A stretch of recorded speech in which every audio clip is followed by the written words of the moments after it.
Hey, what's up guys? Today I wanted to make a video showing you some of the gear that I've gotten in the mail over the past few weeks that I will be using on my Pacific Crest Trail, hopefully through hike.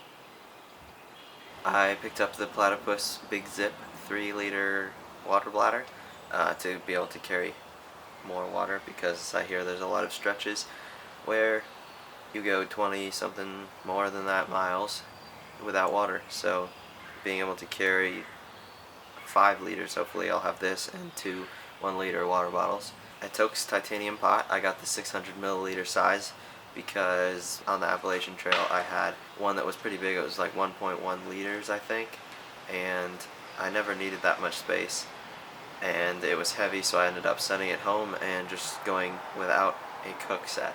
And for the stove, I picked up an Esbit stove. They are little tablets. It's a solid, so it's like, it looks like a salt cube that's flammable, and you put it on top of the little platform and cook with it. And the reason I'm using a stove on the Pacific Crest Trail is so that I can melt snow if I need for water, and just to be able to have warm food. I don't know if I'll keep the stove the whole time, but we'll see. If not, I'll send it home. With my pot, I have a Pyrex lid. On the Appalachian Trail, when I sent my stove home, I used a peanut butter jar to rehydrate food, and I can't do that with a pot because it's not waterproof with the lid, or it doesn't hold all the water in. So with this lid, I will be able to hold water in if I'm hiking and want to rehydrate food with cold water. I'll be carrying the titanium lid as well, just so I can have both options. I also picked up a Camp Corsa ice axe. It's supposedly the lightest ice axe that exists, and I don't know if I'll need it. There's a lot of talk about needing ice axes or not needing them on the Pacific Crest Trail, but going south, I may need it at the end if I'm slower. I may need it just in some of the passes up north. We'll see. But I'll definitely be starting with it. Maybe I'll send it home. Maybe I'll bump it ahead. I don't know. I also picked up a Swing Light Flex umbrella, mostly for the sun, but also for the rain. I want to be able to just have a umbrella and a wind jacket, not have to deal with a raincoat, because on the Appalachian Trail I ended up sending home my raincoat because it doesn't really work. After a while, most raincoats start to seep through and you get wet anyways, and it's mostly for the warmth. So if I can get a wind jacket that's lighter, then I'll go with that and have an umbrella. Plus, with an umbrella, I will be able to use my camera some of the time when it's raining and not get it wet. So that's an added plus for me.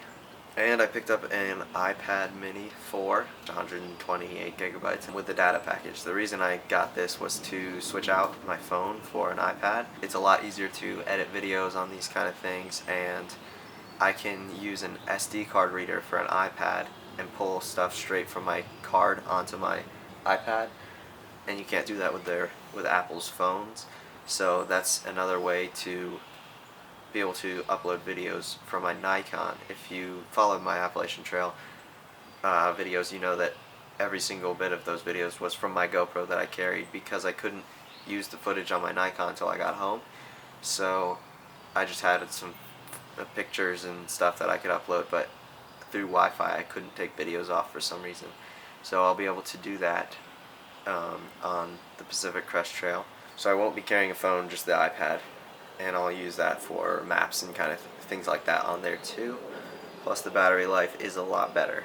Non-trail related, I also have a clean canteen to use at work. If you look at my everyday carry video, I have been having a old Gatorade bottle, and I don't really want pancreatic cancer, so I'm switching to a stainless steel bottle for my everyday use. On trails I'll still use plastic just because it's lighter, but I figure if I can avoid that at work most of the time in my life, then I'll avoid plastic. And I'm also restoring this bike to hopefully go on some bike tours in the future. This is what it looks like painted.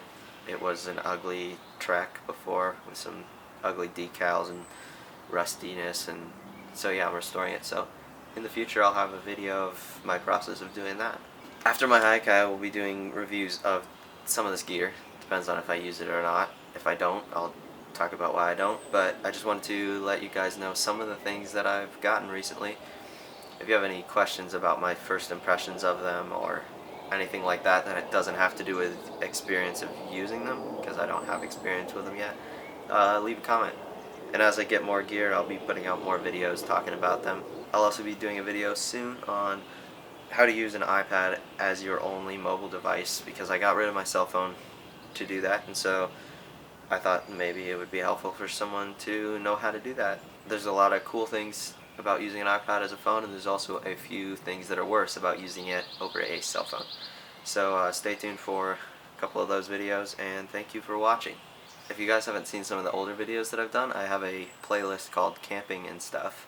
I will link one of the videos right here if you are looking for something else to watch. Thank you guys for watching.